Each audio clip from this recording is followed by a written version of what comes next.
या जगात दुसरा कुणी तुमचा पराभव करू शकत नाही.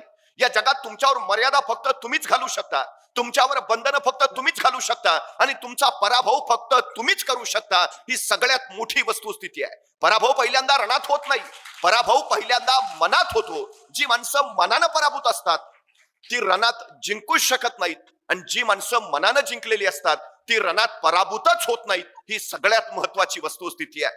तुमचं मन जे विचार करतं तेच घडतं. तुम्ही मनातनं जे ठरवता तेच निर्माण होतं. या जगातली कुठलीही गोष्ट तुमच्यावर परिणामच करू शकत नाही, तुमच्या मनातला विचारच तुमच्या मनावर परिणाम करतो. ही सगळ्यात मोठी वस्तुस्थिती आहे. त्यामुळे सगळ्यात मोठी गोष्ट स्वतःला घडवायचं असेल तर आधी स्वतःच्या मनाला घडवलं पाहिजे. हे सगळ्यात गरजेचं आहे. सगळ्यात सामर्थ्यशाली जर कुठली गोष्ट असेल, ज्याला मी अनलिमिटेड पॉवर बँक म्हणतो, ती आहे तुमचं मन.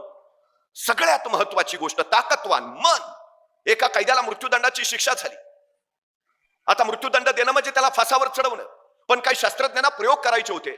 त्यांनी न्यायमूर्तींना विनंती केली की या कैद्याला फासावर चढवून मृत्यूदंड देण्यापेक्षा याला विषारी सर्पाचा दंश देऊन आपण मृत्यूदंड देऊया. न्यायमूर्तींनी मान्यता दिली. त्याच दिवशी त्या कैद्याला सांगितलं, परवा सकाळी 11 वाजता तुला विषारी सर्पाचा दंश होईल आणि तू मरशील, तुला मृत्यूदंड दिला जाईल. 2 दिवस त्या कैद्याच्या डोक्यात एकच विचार होला की मला आता विषारी सर्पाचा दंश होईल आणि मी मरेन, विषारी सर्पाचा दंश होईल आणि मी मरेन.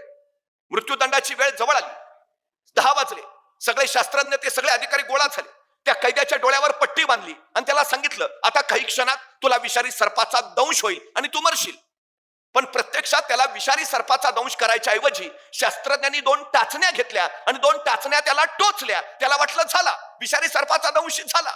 अर्ध्या तासात त्याच्या तोंडातून फेस आला आणि पुढच्या 1.5 तासात शरीर काळं निळं पडून तो मरण पावला. प्रत्यक्षात विषारी सर्प चावला होता का?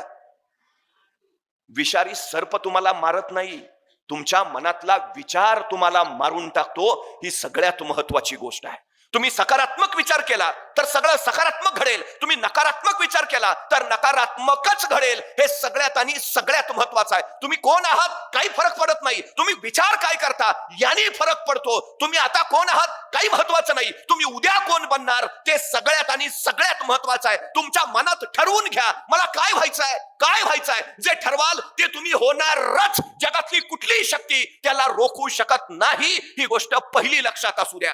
अनलिमिटेड पॉवर बँक, काही करू शकता तुम्ही, काही. तुमच्या मनात तेवढं सामर्थ्य आहे, प्रचंड सामर्थ्य, अति प्रचंड सामर्थ्य आहे. एका प्रश्नाचं मला उत्तर द्या. जंगलातला सगळ्यात उंच प्राणी कोण? जिराफ. जंगलातला सगळ्यात धूर्त आणि हुशार प्राणी कोण? कोल्हा. जंगलातला सगळ्यात धिप्पाड ताकदवान प्राणी कोण? हत्ती. आणि जंगलातला सगळ्यात वेगवान प्राणी कोण? चित्ता. आणि जंगलचा राजा कोण? का? सिंह. का? तो जिराफासारखा उंच नाही, हत्तीसारखा धिप्पाड नाही, चित्त्यासारखा वेगवान नाही, कोल्ह्यासारखा हुशार नाही. मग सिंह राजा का? सिंहाला कुणीतरी विचारतं, तू राजा का? सिंह म्हणतो, मला वाटतं म्हणून. सिंह राजा का? त्याला वाटतं म्हणून. प्रश्न हा आहे की तुम्हाला काय वाटतं, तुम्हाला काय व्हायचं आहे ते तुम्ही होणार. वाटणं महत्वाचं आहे. तुमच्या आई वडिलांना काय वाटतं अजिबात महत्वाचं नाही, तुमच्या टीचर्सना काय वाटतं अजिबात महत्वाचं नाही. तुम्हाला काय वाटतं ते सगळ्यात आणि सगळ्यात महत्वाचं आहे. सगळ्यात महत्वाचं ते वाटणं पहिल्यांदा घडू द्या. ज्याला स्वतःचं ध्येय लवकर ठरवता आलं त्याला अफाट उंची गाठता आली. सचिन तेंडुलकरला इयत्ता 4थी मध्ये कळालं आपण उत्तम फलंदाजी करू शकतो. त्याच्या वडिलांनी सांगितलं, तुला हे करायचंय ना, कर. सचिन तेंडुलकर खेळत राहिला, खेळत राहिला. 16व्या वर्षी मैदानावर उतरला, जागतिक कीर्तीचा फलंदाज झाला. इरफान पठाण 9वीत असताना क्रिकेट खेळायला लागला, तोही भारतीय संघात गेला. पण सचिन तेंडुलकर इतकं यश त्याच्या वाट्याला नाही आलं का? सुरुवात उशिरा झाली. जेवढ्या लवकर सुरुवात कराल तितकं अधिक अधिक अधिक तुम्ही उंचीवर जाल. हाच काळ आहे. तुम्ही ठरवून घ्या काय व्हायचंय, ठरवून घ्या. अफाट ताकदीचे व्हाल, अफाट उंचीवर जाल. सगळ्यात महत्वाचं आहे ते. सगळ्यात. एका राज्याचा प्रधान जंगलातनं निघाला होता. त्याच वेळी त्याचं लक्ष एका झाडावर गेलं. त्या झाडावर एक गुराख्याचा पोरगा त्या झाडाची फांदी छटत होता. त्याच्याकडे बघून प्रधानाला हसू फुटलं. याचं कारण तो गुराख्याचा पोरगा ज्या फांदीवर बसला होता तीच फांदी कुऱ्हाडीने तोडत होता. प्रधानाच्या लक्षात आलं, पुरता मंद दिसतोय, ज्या फांदीवर बसलाय तीच फांदी तोडतोय. याला बहुतेक डोक्याचा भाग दिसत नाहीये. आणि खरं होतं तो मंदच होता, अडाणी होता, अज्ञानी होता, पण दिसायला राजबिंडा होता, देखणा होता. त्याच्या त्या रूपाकडे बघितलं आणि त्या प्रधानाला एक कल्पना सुचली. काही दिवसापूर्वीच त्या राज्याच्या राजकन्येनं या प्रधानाचा घोर अपमान केला होता. त्याला राजकन्येचा बदला घ्यायचा होता. राजकन्या अत्यंत विद्वान संस्कृत पंडित होती. बदला घ्यायला त्याला हा गुराख्याचा पोर योग्य वाटला. त्याने त्या गुराख्याच्या पोराला खाली उतरवलं. त्याला सांगितलं, तू अडाणी आहेस, कुणाला सांगू नको, तुला काही येत नाही, कुठं बोलू नकोस, तू मंद आहेस, तोंडच उघडू नको. मी तुला राजपुत्राचं रूप देईन आणि राजा पुढं तू अत्यंत विद्वान पंडित आहे म्हणून सांगेन, फक्त हो म्हण. या गुराख्याच्या पोराला त्या प्रधानानं अत्यंत राजविंड्या राजपुत्राचं रूप दिलं आणि अत्यंत विद्वान पंडित म्हणून त्यांनी राजासमोर त्याला हजर केलं. आपल्या विद्वान राजकन्येसाठी याच्यासारखा दुसरा विद्वान वर मिळणार नाही हे त्यांनी राजाला पटवून दिलं. राजकन्येलाही मान्य झालं, लग्न झालं. आणि एकांतात या राजकन्येनं आपल्या या विद्वान पतीला प्रश्न विचारला, अस्ति कश्चित वाग्विशेष. त्याला काहीच कळेना. अस्ति कश्चित वाग्विशेष, प्रश्न संस्कृत मधला आहे. तुम्हाला वाङ्मयाचं काही विशेष ज्ञान आहे का? अहो त्याला कसलंच ज्ञान नव्हतं, वाङ्मयाचं कसलं विशेष ज्ञान. त्याला काही कळेना, तो नुसताच काही वेळानंतर राजकन्येला कळलं, याला काही येत नाही, हा मंदबुद्धी आहे, हा अडाणी आहे, हा अज्ञानी आहे, आपली फसवणूक झाली आहे. ती राजकन्या त्याला अथवा तद्वा बोलायला लागली. तिनं त्याचा प्रचंड अपमान केला. तसा तो गुराख्याचा पोर पेटून उठला आणि राजकन्याला म्हणाला, आता निघतोय, परत येईन ना, विद्वान पंडित म्हणून परत येईन. आणि त्याच क्षणी त्या गुराख्याच्या पोरानं राजवाडा सोडला आणि जंगलची वाट धरली. जंगलात तो ज्ञानसाधना करत राहिला, अखंड अखंड अखंड ज्ञानसाधना.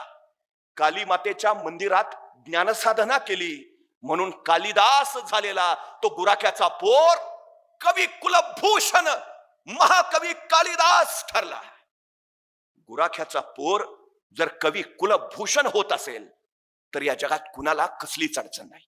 कुणी काहीही घडू शकतं, कुणी काहीही बनवू शकतं. ही सगळ्यात महत्वाची गोष्ट, फक्त निश्चय हवा. निश्चयाचा दृढ निश्चय व्हायला हवा. दृढ निश्चय तुम्हाला झपाटलेपण देतो, झपाटलेपण तुम्हाला समर्पण करायला भाग पाडतं आणि समर्पण तुम्हाला यश देतं. ही सगळ्यात महत्वाची गोष्ट आहे. ध्येय ठरवा, काय करायचं आहे आणि झोकून द्या स्वतःला. तुम्ही कोण आहात काही फरक पडत नाही, अजिबात पडत नाही. शिक्षक वर्गातनं दिलेला उतारा तपासत होते. एका मुलानं तो उतारा आणला नव्हता. शिक्षक चिडले, हात पुढं कर. छड्या मारत निघालेले. त्या मुलानं हात पुढं केला, पण छडी मारणार. तो शिक्षकांनी त्या मुलाच्या हाताकडे बघितलं आणि त्याचा हात बघितल्यावर त्यांनी उगारलेली छडी माघारी घेतली आणि त्या मुलाला म्हणाले, तुला मारून तरी काय उपयोग आहे, तुझ्या हातावर विद्येची रेषाच नाही. त्या मुलाला वाईट वाटलं. त्यानं शिक्षकांना विचारलं, गुरुजी हातावर विद्येची रेषा कुठं असते? गुरुजींनी सांगितलं, इथं इथं इथं रेषा असते, तुझ्या हातावर नाहीच आहे ती, उपयोग काय तुला मारून तरी. अचानक काय वाटलं कुणास ठाऊक, मुलगा सरकन वर्गाच्या बाहेर गेला. 5 मिनिटांनी परत आला, त्यावेळी त्याचा हात रक्ताळलेला होता. गुरुजींनी विचारलं, हे काय? तो मुलगा म्हणाला, त्या नियंत्यानं जी विद्येची रेष माझ्या हातावर काढली नाही ती मी बाहेर जाऊन चाकून काढून आलोय.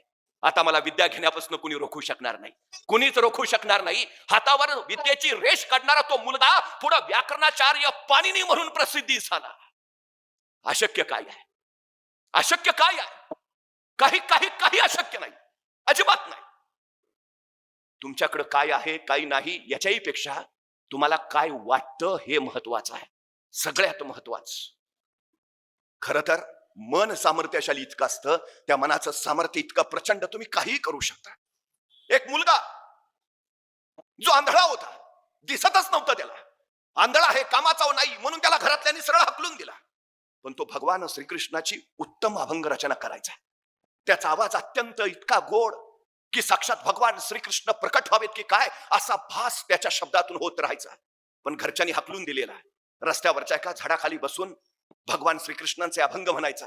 माणसं भारावून जायची, त्याचं ऐकत राहायची. एकदा एका ज्येष्ठाने सांगितलं, अरे इथं झाडाखाली बसून भजन म्हणण्यापेक्षा या आग्रा मथुरा रस्त्यावर श्रीकृष्णांची अनेक मंदिरं आहेत, त्यातल्या कुठल्या तरी एका मंदिरात जा. तो मुलगा उठला, श्रीकृष्णांच्या मंदिरात जाऊन बसला. तिथं अभंग म्हणायचा, भजन करायचा, लोक प्रभावित व्हायची. एके दिवशी सकाळी पुजाऱ्याने पूजार्चा आटपली, भगवान श्रीकृष्णांची वस्त्र बदलली आणि तो बाहेर निघाला. आणि त्याच वेळी हा आंधळा मुलगा पुजाऱ्यांना म्हणाला, पुजारीजी एक सांगू का? ले बोल ना. नाही, तुम्ही आज भगवान श्रीकृष्णांना पिवळी वस्त्र घातली, ती भगवान श्रीकृष्णांना अजिबातच छान नाही दिसत हो. त्या पुजाऱ्याला आश्चर्य वाटलं. अरे तुला डोळे नाहीयेत, तुला दिसत नाही, तुला कसं कळलं मी भगवान श्रीकृष्णांना पिवळी वस्त्र घातली? तो मुलगा म्हटला, कळतं हो मला. दुसऱ्या दिवशी पुजारीने भगवान श्रीकृष्णांना हिरवी वस्त्र चढवली आणि पुजारी निघाले. तसा तो आंधळा मुलगा म्हणाला, पुजारीजी भगवान श्रीकृष्णांना हिरवी वस्त्र छान दिसतायत. त्या पुजाऱ्याला आश्चर्य वाटलं, रे तुला दिसतंय कसं? दिसतं हो. तिसऱ्या दिवशी पुजाऱ्याने वस्त्र न घालता भगवान श्रीकृष्णाला झाडांची पानच वस्त्र म्हणून बांधली आणि तो पुढे निघाला. तसा हा आंधळा मुलगा म्हणाला, पुजारीजी भगवान श्रीकृष्ण पण गरीब झाले वाटतं, झाडाची पानं बांधून राहायला लागलेत. आता मात्र पुजाऱ्याला काही कळेना. अरे तुला डोळे नाही, दृष्टी नाही, तू आंधळा आहे, तुला कळताय कसं? आणि तो आंधळा मुलगा म्हणाला, तन की आंखें नहीं है तो क्या, मन की आंखें तो है. दृष्टीहीन असणाऱ्या त्या मुलानं भगवान श्रीकृष्णांना साक्षात बघितलं. त्यांचं वर्णन त्यांनी केलं. तो आंधळा मुलगा संत सूरदास म्हणून पुढे प्रसिद्धीस आला.